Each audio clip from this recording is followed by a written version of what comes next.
Hi, today I'd like to show you a feature in our Naviate Road module, the Step Profile command. The Step Profile command makes it very easy for us to do retaining walls and sound barriers simply by choosing the alignment, whether or not we have an existing profile we would like to modify or create a new one.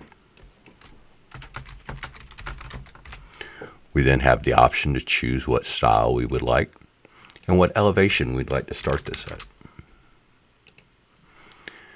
Then we can choose a start and end station on our profile and what interval we would like to space this at.